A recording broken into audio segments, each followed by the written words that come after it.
I had the most amazing experience today in a healthcare practice.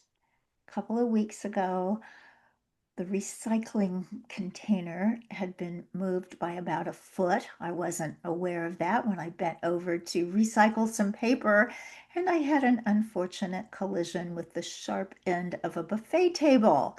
So that gave me a concussion. And I saw a doctor that day who said just do active rest and take care of yourself and limit your screen time.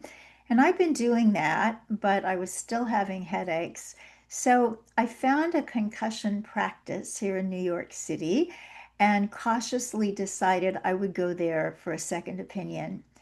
And I have to tell you, I feel like I walked into the healthcare of the future, at least the way I would like to have it.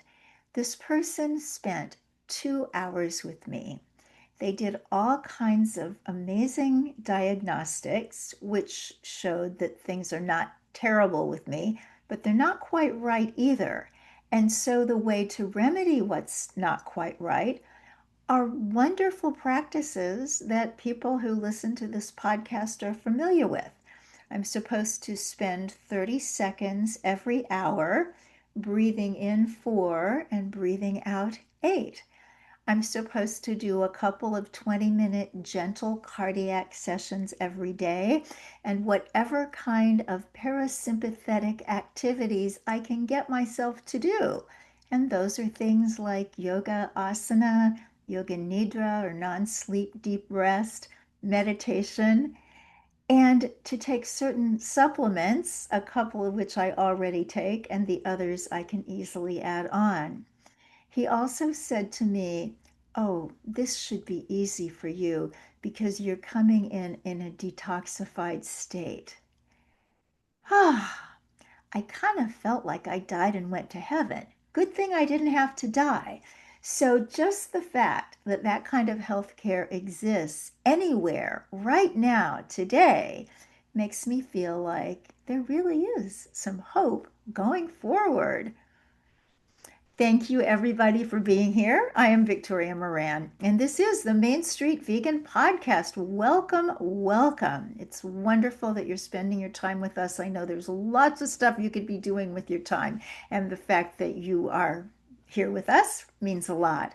And it's very telling that on my day of learning more about the parasympathetic nervous system from a healthcare provider, we're going to be speaking with someone who is an expert in a system that was working on the parasympathetic nervous system 4 to 5,000 years ago, reaching back into antiquity, the wonderful process of yoga.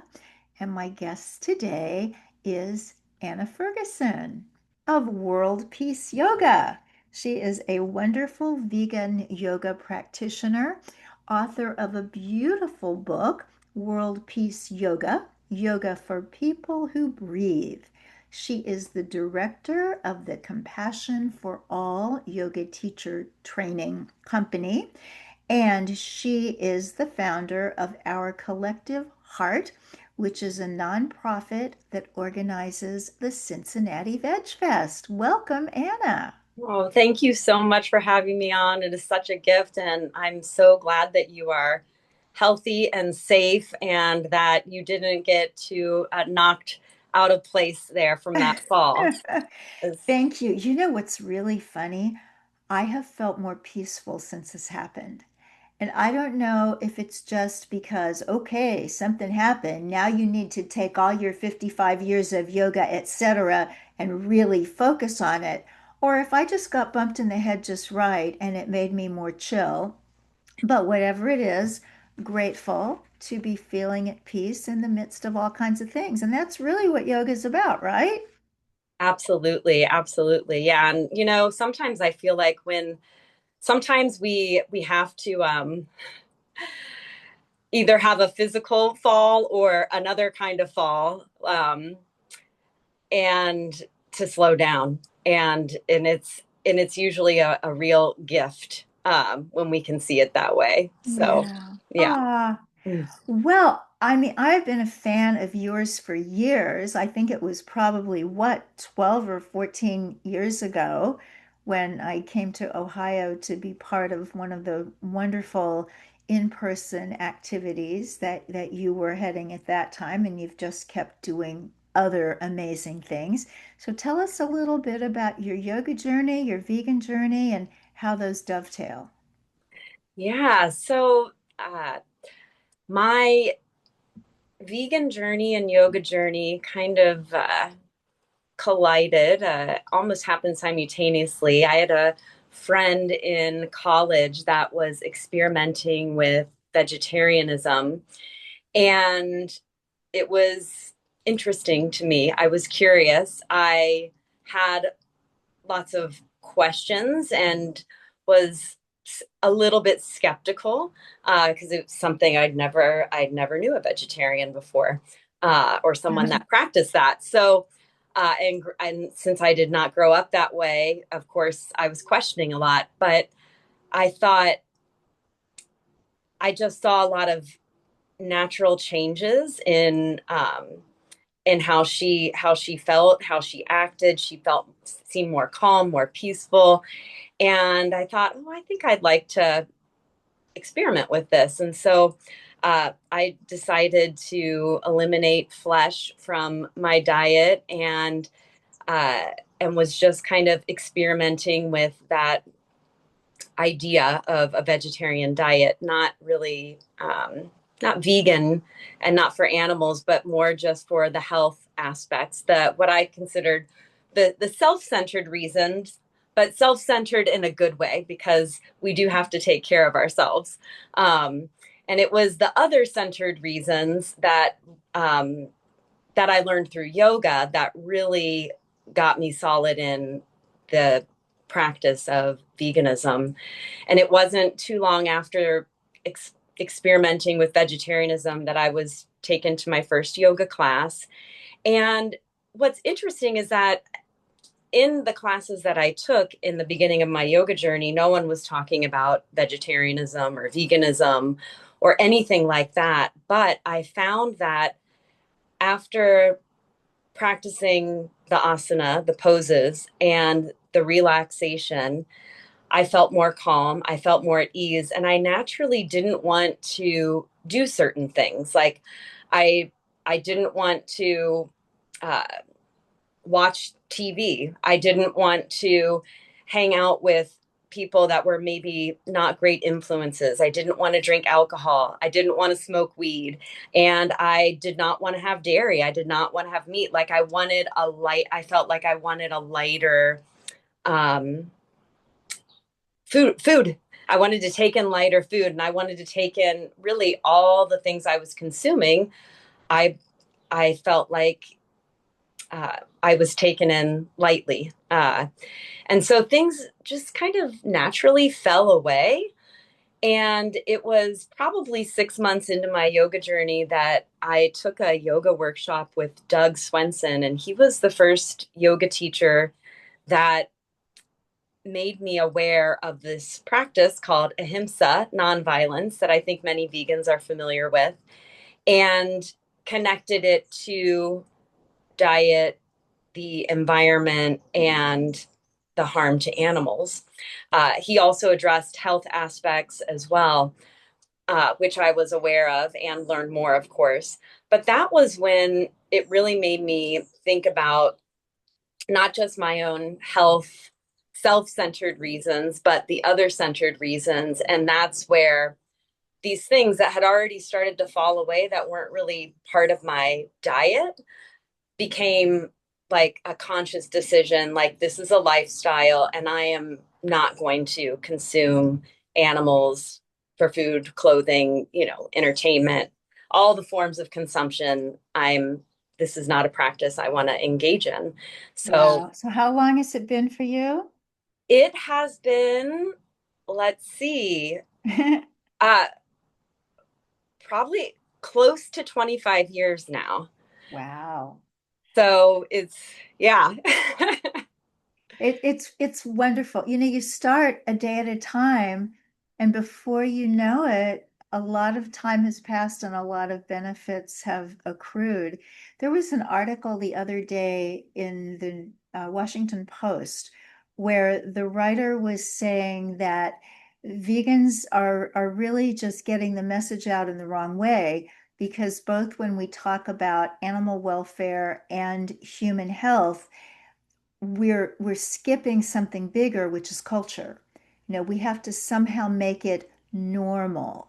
And so I think that one reason people like you and me, when we were introduced to this in the context of yoga, it all made sense. You know, it went together. And so the idea in his article was we need to make this more part of culture in general. And yet, you and I also know that there are a lot of people in yoga who not only are they not vegan, but they've let go of the vegetarianism that's part of yoga tradition itself. Why do you think that is? Oh my goodness. Well, I think that there are so many more people practicing yoga, for one, but the yoga is not big picture yoga. It's it's narrow picture yoga, it's asana, and it's the postures, and they have their benefits. But if we've got millions and millions of people practicing yoga and what they know of yoga is just the poses, they're missing the big picture. So I just don't think it's talked about very much in most modern yoga classes. So for one, it's not brought into people's awareness. And but I also think that the tactics, like you mentioned too, the tactics of it is that I think people make change because they feel empowered and they want to act compassionately and lovingly, and they want to live a life, you know, leave a legacy of a life well lived. Mm. And I don't think that people can be guilted into being vegan because I don't think it lasts. And I think that if the tactic is to make someone feel guilty or ashamed or whatever it may be, it's not a practice that, for one, someone's going to feel good about doing, or they'll do it for a little bit just to appease someone and or some organization or whatever, and they won't really stick with it. So I think that the combination of yoga being a one-sided practice, a one-limbed practice right now, Mm. and also some of the tactics are guilt and shame, and that I don't think that ever really sticks. Not at all. Nobody wants to be guilted and shamed. And I think vegans have a bad reputation for doing that. But the truth is, there's so many things that we don't see. There's so many things I don't see. And I'd like to see them, but I'm not going to if somebody tries to make me feel guilty about it. So, you talked about the postures, and that's so true. I mean, you mentioned yoga, and people immediately see somebody in a downward dog. And yet you have this beautiful way of looking at it that the postures themselves can be what you call a practice of compassion. So tell us about that. Yeah, so I believe that the practice of asana, of the different forms, is a practice of developing empathy and compassion, that it's a way of you're putting yourself in someone else's shoes. So you're putting yourself in the shoes of a cat, a cow, a dog, a tree, different aspects of nature, different elements, animals. So it's really about gaining a deeper appreciation for all beings and the earth. And when we talk about this in a class, it's a way of bringing a vegan element really to the practice, and people learning that, hey, this is more than just contorting my body in gymnastics and stretching. This is actually a practice to open our hearts. And sometimes we're opening the chest, and we're physically stretching that area, but we are also opening our hearts to have more compassion, to put ourselves in the shoes of another. And that to me is really the essence of why we practice asana, is to reestablish our connection with each other, with the earth, with fellow beings. And uh, that may be something that could really inspire someone to, uh, for one, in a class, maybe stay in a pose, breathe through the challenge, like how challenging it is to put yourself in someone else's shoes, and can you breathe through that? Mm. And to also give more motivation for what you do off the mat, that it's not just this hour of moving your body through different forms, but can you imagine what it's like to be that form all the time? And Wow. if you do, you're going to be much more, you're going to, your choices are going to be much more informed. What a beautiful way to think about teaching asana. I'm not sure that I can ever remember a teacher saying in a class, so what would it feel like to be a tortoise? What would it feel like to be a camel?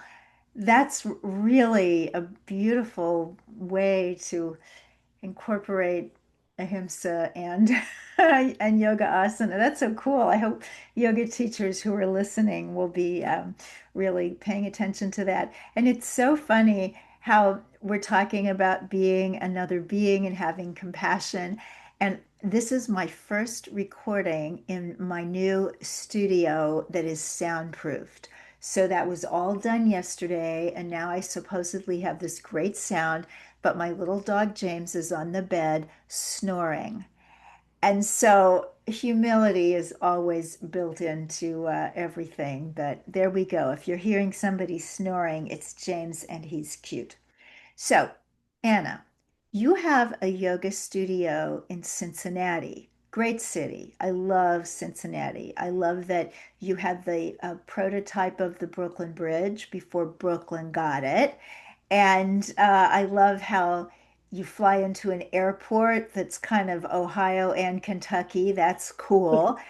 And a lot of wonderful innovation has come out of Cincinnati. I know speaking of women's health was something that just did so much for so many years around the country for women, and that all happened in Cincinnati. And yet you don't think of it as Berkeley, some sort of cutting edge place where it would just be natural to include veganism in yoga classes. And yet you do it. So tell us how you do that and how it's received. Yeah. So World Peace Yoga is the studio we've had here in Cincinnati for 20 years now. Wow. And we've been offering vegan potlucks on usually a bi-weekly or monthly basis, really since the birth of our studio. And so that's actually one way that we bring veganism into the studio, is through building community and an invitation to join a potluck. So that is, it's just a great way. I feel like people really connect around food, even if they're not vegan. They can, like, there's just so much connection that happens around food. So it's always an invitation for people to join the table. And if they're nervous about making a dish and they're not vegan, they can always bring a bag of oranges or just bring themselves. And so that's a pretty non-threatening way that we like to invite people to explore veganism. And one of the ways I like to, in my classes, it might be through music and through a playlist. It might be through different sound bites, things that I can play for people to think about when they're in a pose, especially when there are poses that require a little bit longer holds. It gives me some time to play a certain song, or maybe a sound bite that might spark some thoughts for people. And I also like talking about what I shared before, is the asana as a practice of compassion, and what it's like to put yourself in the shoes of a cat, of a cow, of fellow beings of the earth, and bring that element into it. And usually when I teach veganism, I don't use the word vegan at all throughout the entire class, but yet I'm talking about all these ways that people can practice being a compassionate human being. And so allowing them to connect the dots. Sometimes people get threatened by the word or the label vegan. So that's not always something we, of course, label our potlucks that way because we want to make sure that people are bringing vegan food. But in the actual asana classes, I talk about it without using the word, basically. Yeah, yeah. Oh, that's beautiful. Oh, I wish I could take one of your classes. I did take one of your classes when I was out there years ago, but way too long, way too long. I just wanted to share, speaking of yoga teachers, if you're watching on YouTube, this is aired on my YouTube channel, Victoria Moran Official, and maybe some other places too if you look for it. But this little necklace is from my first yoga teacher, Stella Churfus in London. If you listen a lot, you've heard me talk about her before.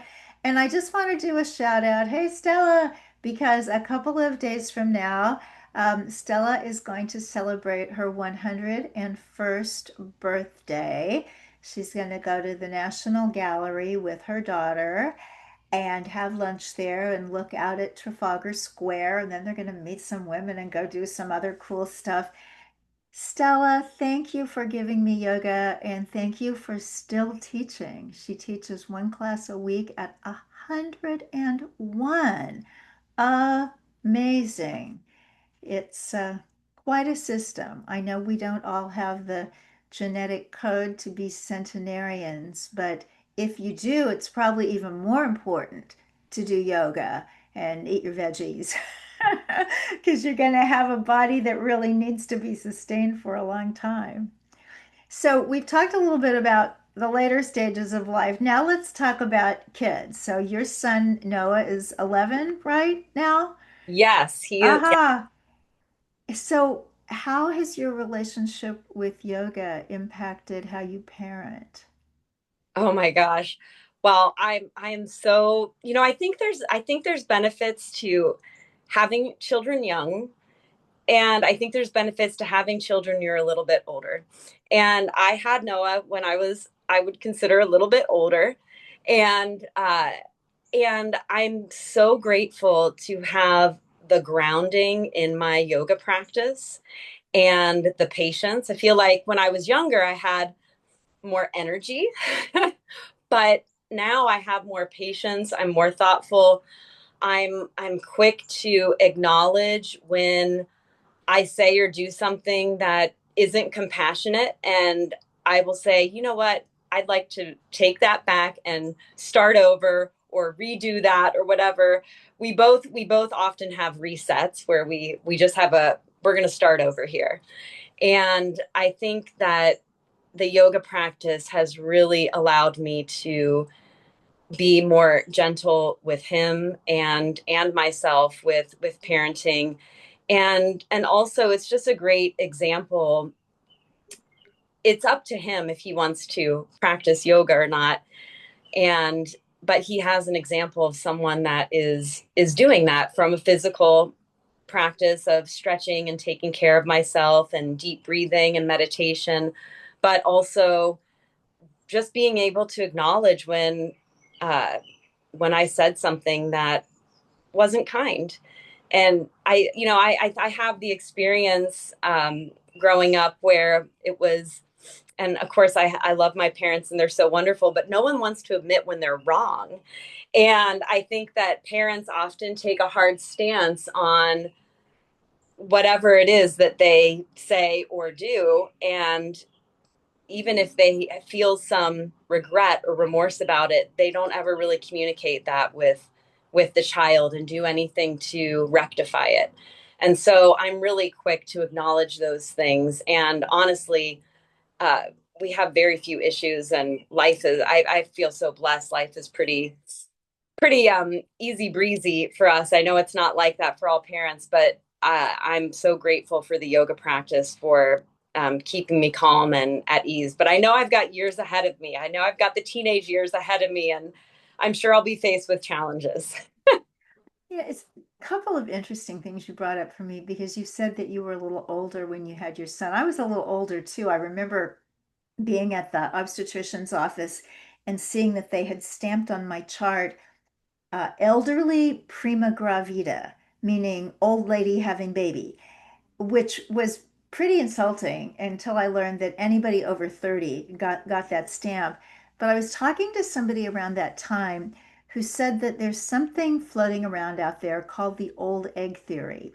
And the idea is that children who were born to older mothers are a little bit more chill, a little bit more conscious, maybe, than some kids. Of course, being yogis, we might say, well, that's not an old egg, that's an old soul. But all interesting to contemplate. Wow, that's fascinating. I was 35 when I got pregnant with Noah. So I was definitely, I right there with you. Anyone over 30 is definitely considered old. And but I love that idea of the old soul or an old egg. That's beautiful. Wow, and if an old soul finds an old egg, you got yourself a guru. Yeah. So, speaking of gurus or gurus in training, you do yoga teacher training, which lots of people do. When I was first studying with Stella, there was no yoga teacher training. Your teacher decided when you were ready and gave you permission to teach up to a certain level. And now it's much more codified and all that.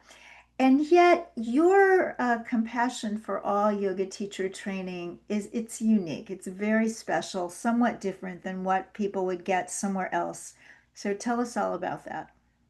Yeah, so the Compassion for All yoga teacher training stemmed out of the work we've been doing at World Peace Yoga for 20 years, offering teacher training live in person, and now we offer it live online. And I wanted to give an option for people to participate in that may not be in Cincinnati and may not have the time availability to commit to online. So it's a completely on demand yoga teacher training course.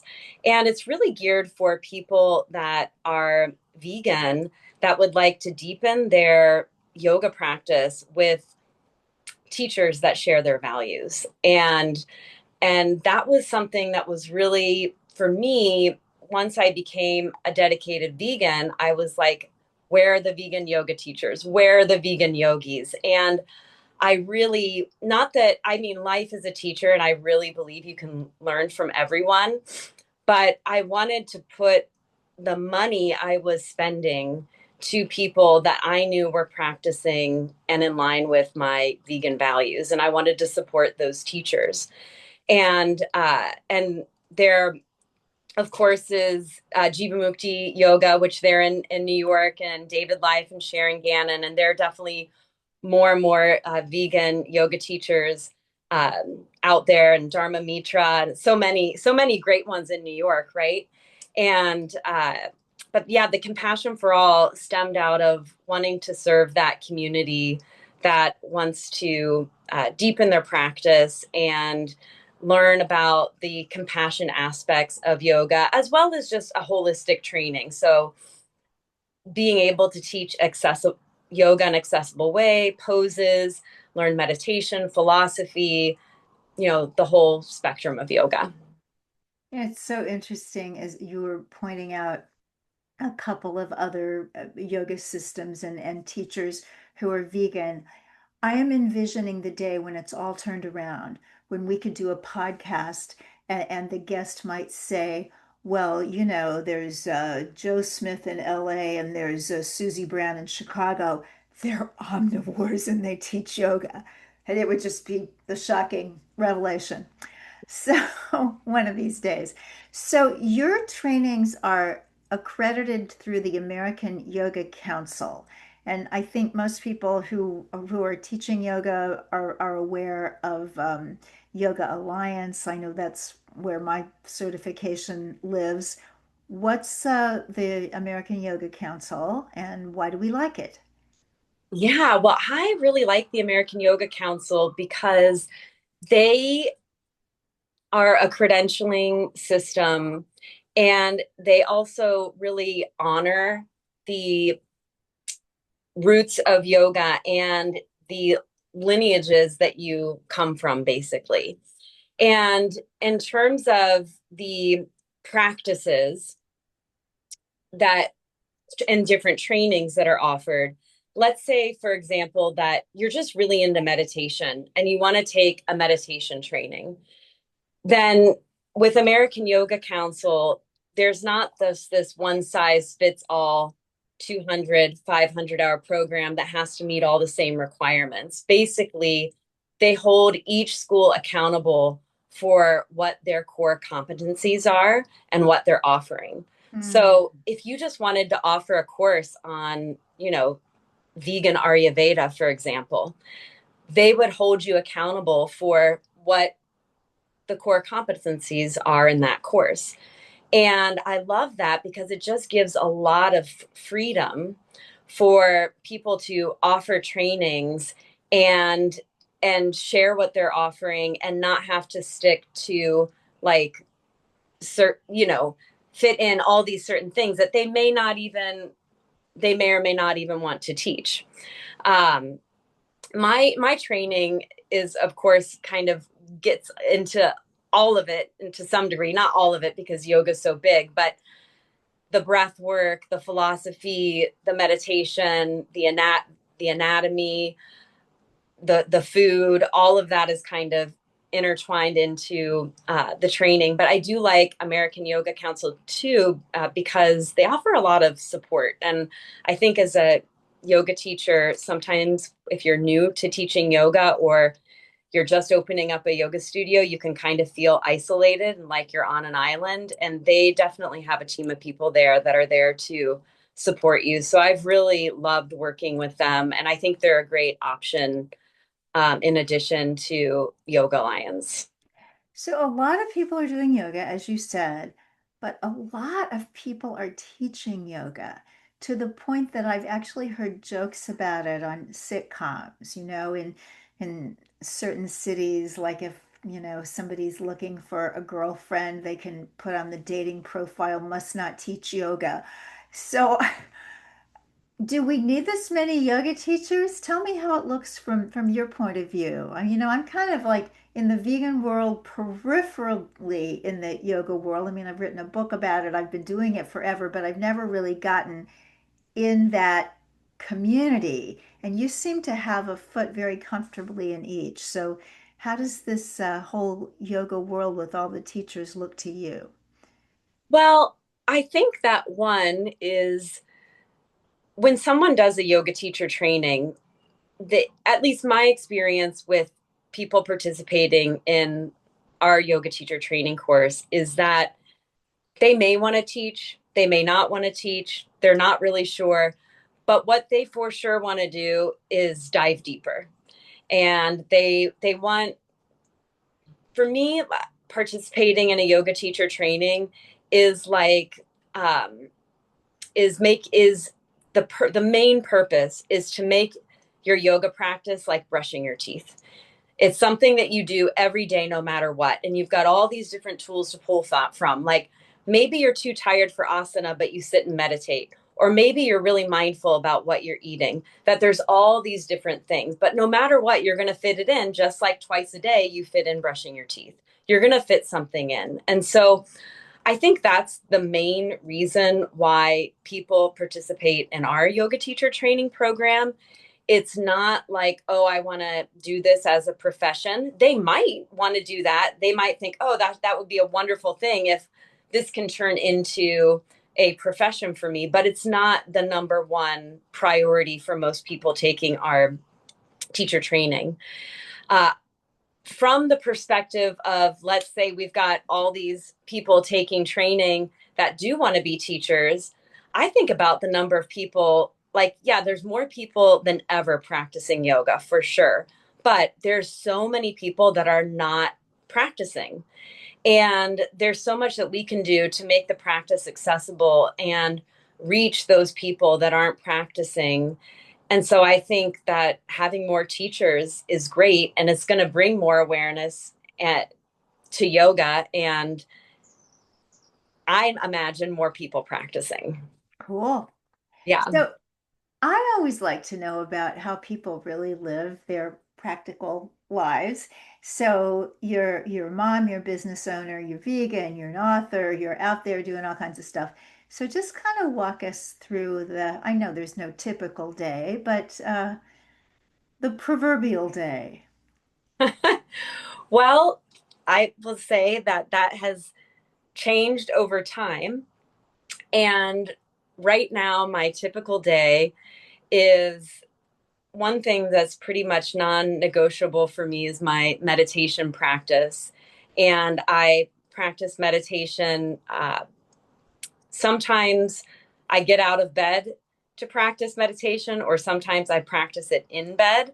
But either way, I'm practice. That's like my go-to number one thing that I do in in the morning and at night before I go to bed.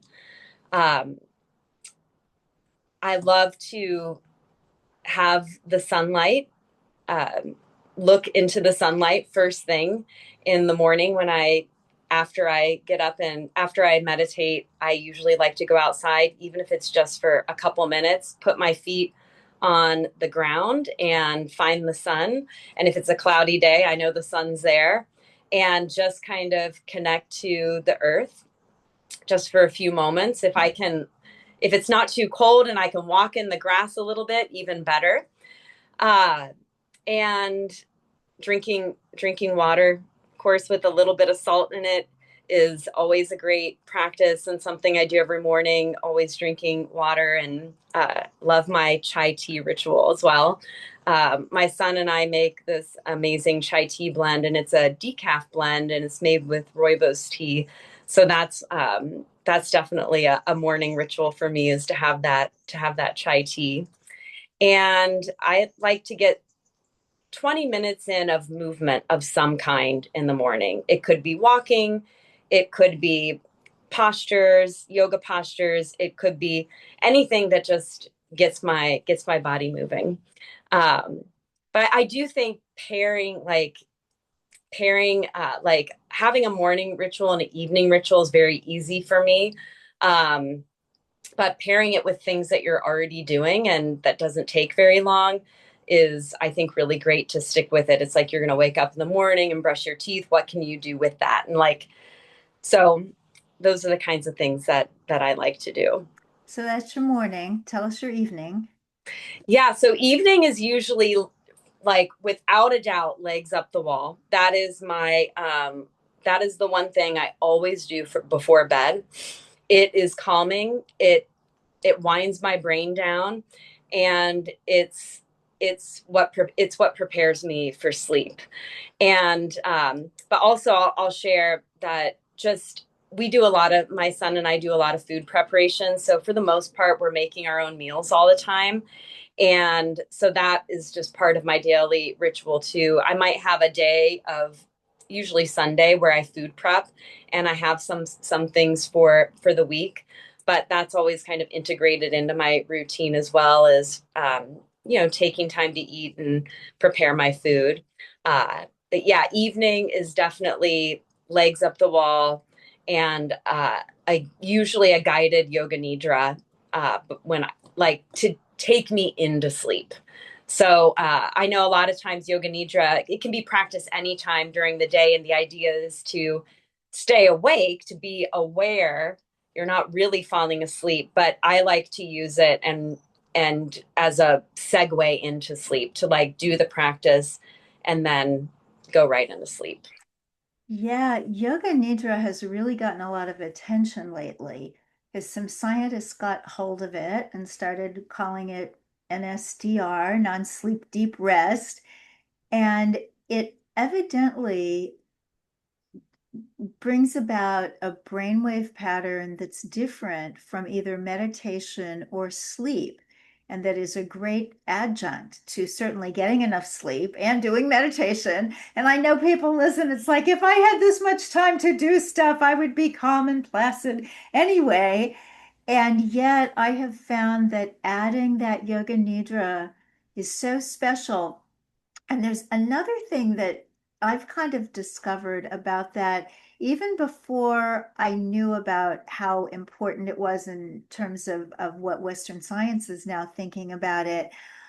I came up with something a few years ago and actually wrote about it in my book, Age Like a Yogi, that whenever I'm in yoga class and the teacher starts doing the relaxation, and certainly yoga nidra can be so much more, interesting and varied than just what we think of as an end of yoga class relaxation. But even just that, the person is saying, the teacher is saying, relax your toes, relax your feet. It takes me back to when I was 18 years old and studying with Stella in London. And when I'm lying there in this relaxed state, I'm no longer where I am in 2026. I'm back then.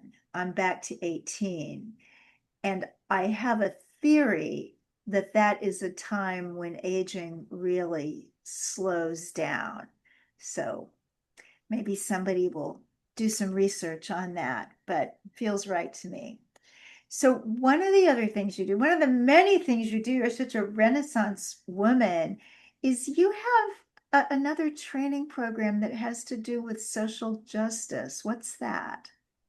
Oh, so that's Yoga for the Common Good. And by the way, I wanted to say I love your book, Age Like a Yogi, and it's Oh, such thank an you. important book. And it's so inspiring and it's got so many great tips in there. And yeah, I love it. And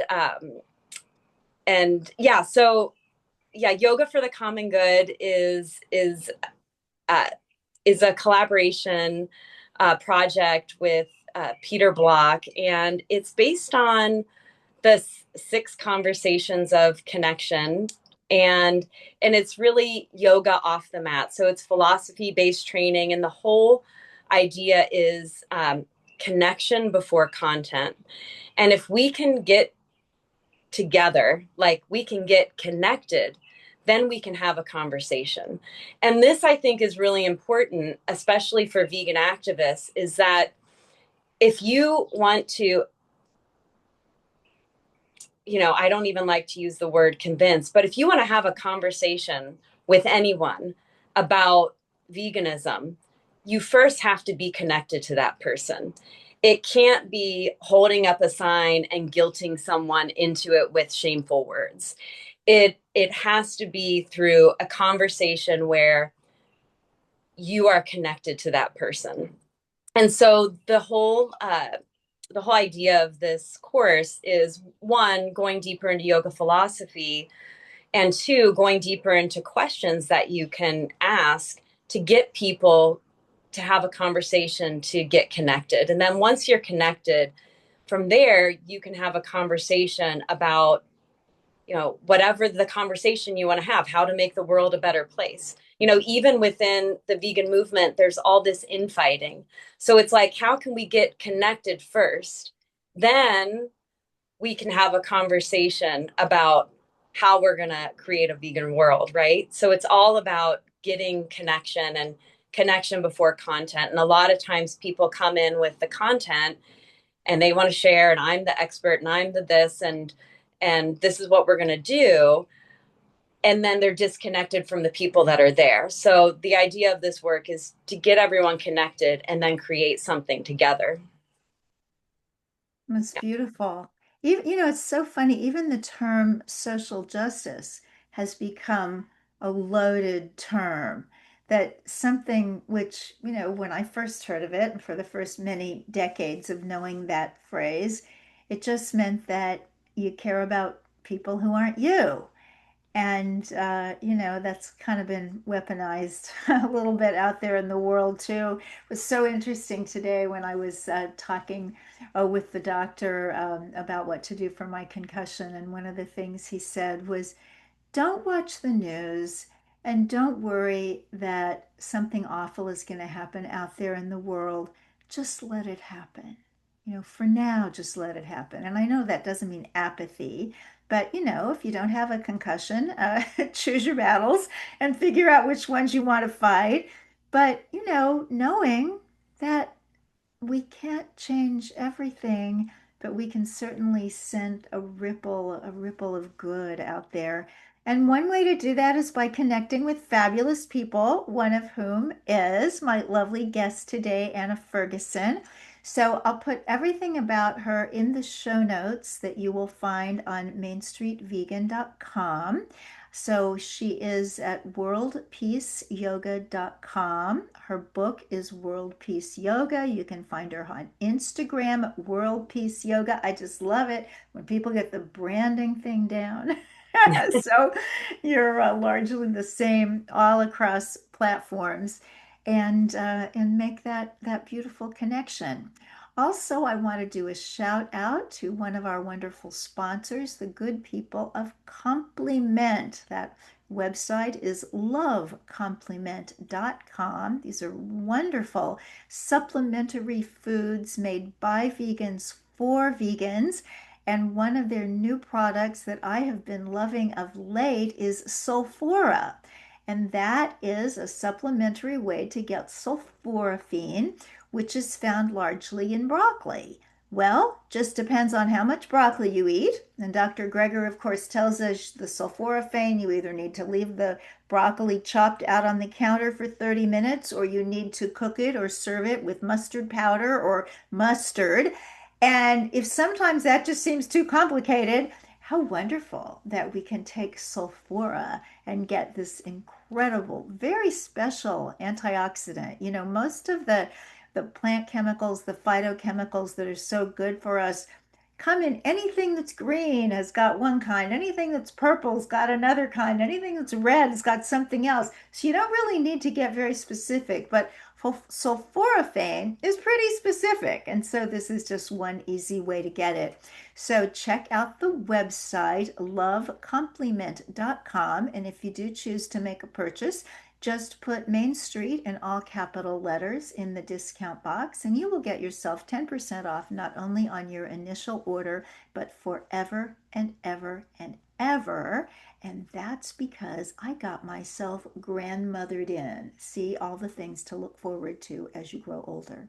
So, Anna, as we wind down, for people who are vegan and for whom yoga has just never been of interest, where's the open door? Where would you suggest that a vegan just take a peek at yoga? Maybe not asanas at all, maybe something very different that might bring them extra peace. Well, I think that as a vegan, you've already put your toe in the door because the core value of yoga is ahimsa. And as vegans, we're already practicing this. So to some degree, you're already practicing yoga if you're a vegan. And one way would be just to be mindful of how you're eating. So you might be mindful of the food itself, uh, for one thing, but you can also be mindful of when and how you eat it. So, for example, instead of eating rushed in your car, uh, making the thoughtful time to have a meal and to enjoy it and have appreciation for it. And I think slowing down, chewing your food, appreciating your food. I think that's a really simple way to bring yoga into the vegan world. And of course, from there, you could jump into meditation. You could jump into the poses, and the poses I promise are not scary. If you Google them, they may look scary to you, but there is an accessible way, and that's one thing that we're really passionate about at World Peace Yoga is teaching the asanas, the poses in an accessible way. It's not like put your leg behind your head and why even try? Uh, anyways, yeah, I think there's so many ways to bring this practice in, but maybe starting with food, since you're already there, you've already put your toe in through Ahimsa. And so maybe it's being a little bit more mindful. Maybe you're buying more organic. Maybe you're sitting down to dinner instead of eating in your car. I love that. I love that. I remember hearing a long time ago, it's hard to find a yogi eating in a car. Anna, thank you. Thank you for all your work. Thank you for your bright light and bringing a radiant soul into the world who will carry on this Ahimsa ideal.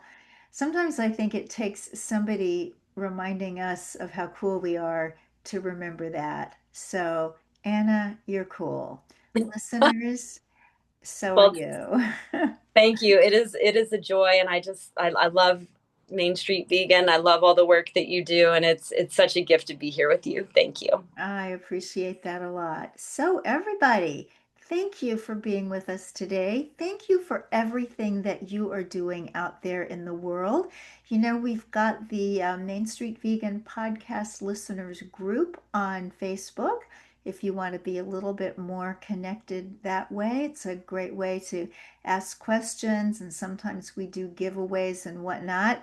And we often do it through the Main Street Vegan Podcast Listeners group if you're over there on Facebook. But wherever you are and whatever you're up to, let us go out and make Main Street vegan.